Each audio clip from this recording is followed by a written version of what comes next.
Hey everybody, this is a quick video. In case you have a Xiegu G90 radio transceiver and you need to do a hard reset to the factory default settings on it. Now there's kind of two main reasons you would want to do this. The first one is troubleshooting. If you're having any issues with this radio not working properly, if it's getting weird signals, if it's frozen or not responding, anything like that can very often be fixed with a hard reset. Now you will need to set it up again because it will be restored to its factory default settings with all of your presets and everything wiped off of it.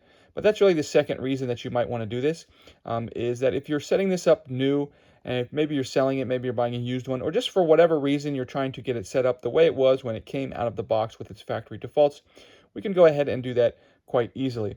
All we're going to do is, with the transceiver turned off, we're going to press and hold the function button. And then while pressing and holding the function button, we're going to hit the power button to start up the radio. And then that will get it going. That will start it up into the reset mode, but we'll need to confirm it.